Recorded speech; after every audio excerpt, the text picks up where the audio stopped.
Disclaimer. This video briefly discusses self-harm and suicide, so please be careful. Major spoilers for Omori. And lastly, this is all just fan art and for fun. I'm trying my best. October. Basically, Sunny and Mari had their little violin recital argument, and Mari did get pushed down the stairs, but she didn't die on impact. Basil saw that she was still alive and did the decent thing, which is calling for help. So Mari's okay, mostly. She injured her hip a little bit, but it's okay. Anyway, November. This is Henry, commonly known as Hiro. Hiro is Mari's best friend. He is very worried about Mari. This is Hiro's brother, Kel. Kel is a stupid little 12-year-old boy. Kel does not understand why Hiro is so worried when Mari is clearly okay. November 6th. Sunny is coming over to Hiro and Kel's house for a playdate. How fun! Hiro's parents have left the kids alone to go grocery shopping, trusting Hiro to watch over 2 whole kids. Bad idea! While Kel and Sunny are drawing, Kel notices that Hiro seems down in the dumps. So when Sunny goes to the bathroom and they're alone, he decides it's a good time to confront him about it. Kel's like, "Come on, Hiro, cheer up, she's fine." And Hiro's like, "Sorry, Kel, not right now." And Kel's like, "Bro, get over it." And Hiro's like, "Not right now, Kel," and tries to push him away. The idiot kid loses balance and falls and hits his head with the desk very hard and dies. Hiro's like, "Oh no," and goes out of the room to call someone, but he's panicking too hard to do anything right and he's just kind of holding the phone. Sunny leaves the bathroom and finds Hiro freaking out and he's like, "Bro, what happened?" He peeks inside the room. Dead body! Sunny obviously starts freaking out before a thought sparks in his head. He knows Hiro. Hiro will never, ever mean to hurt Kel. And Sunny has been through this before. If it wasn't for Basil, he would have killed Mari too. He understands what it's like to be in Hiro's position. So he wants to help. But help how? Kel's already dead. There's nothing he can do.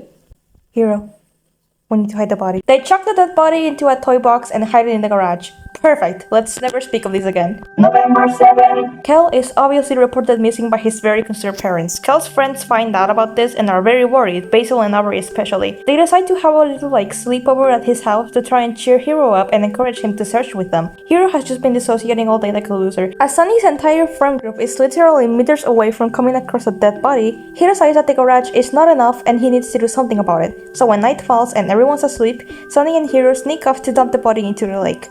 Fun, normal activities, boys will be boys or something like that. They promise to get through this together and be there for each other. Spoiler alert, they don't do that. November 8. Search parties are organized, but they don't find any clues.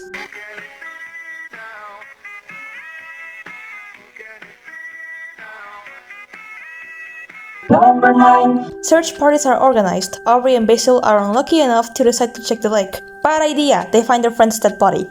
Since they can't really know who did this, it's pretty much a mystery for everyone. A scary mystery. Everyone is distraught, Hiro and Sunny know things the others don't, life is horrible. During that time, a bunch of things happen, but I don't wanna make this video too long, so I'll try to be quick. Aubrey, Basil, and Sunny are a trio for a while, but Sunny ruins the photo album and Basil gets angry at him, so they get into a fight and it completely destroys that friendship, which leaves Aubrey feeling like shit because she doesn't know what happened. Mari and Sunny cope by distracting themselves with schoolwork and other activities. Aubrey becomes friends with the hooligans and Basil becomes a sad, lonely, resentful boy.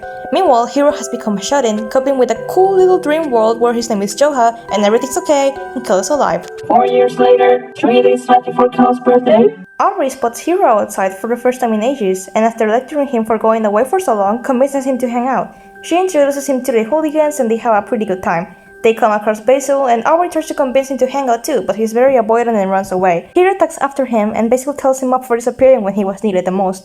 Not a lot happens on this day, but don't worry, it picks up. 2 days left. They come across Basil again, but this time Sunny is there. Sunny's there. They're arguing about something, but Aubrey comes between them. Sunny sees Hiro for the first time in 4 years. Sunny's world collapses. Meanwhile, Basil and Aubrey's fight has become physical because they refuse to understand each other. They stop after Mari appears and they see that Sunny's freaking out. Basil runs away, leaving behind a photo that Hiro keeps. 1 day left. Aubrey and Mari show up to Hiro's house during the afternoon. It seems that Mari convinced Aubrey to go check on Basil after yesterday's events, with Sunny choosing to stay home. They go to Basil's house and Polly lets them in, saying Basil's been locked up in his room.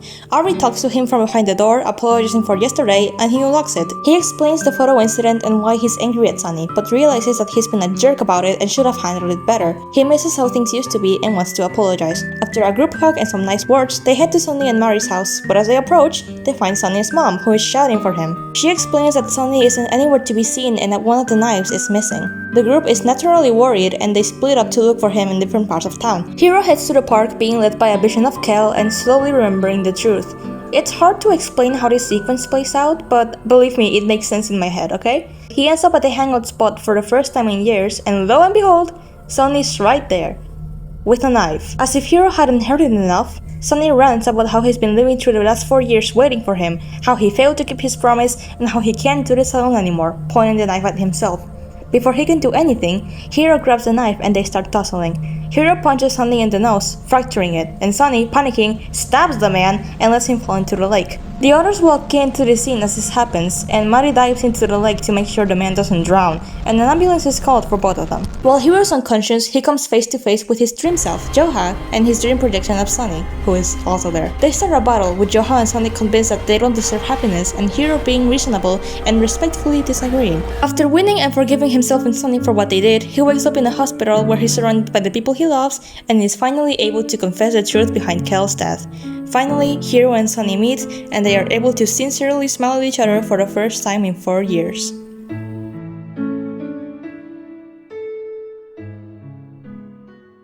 There's like a whole epilogue and stuff, but I'm really tired, so I'm just gonna throw it up some other time.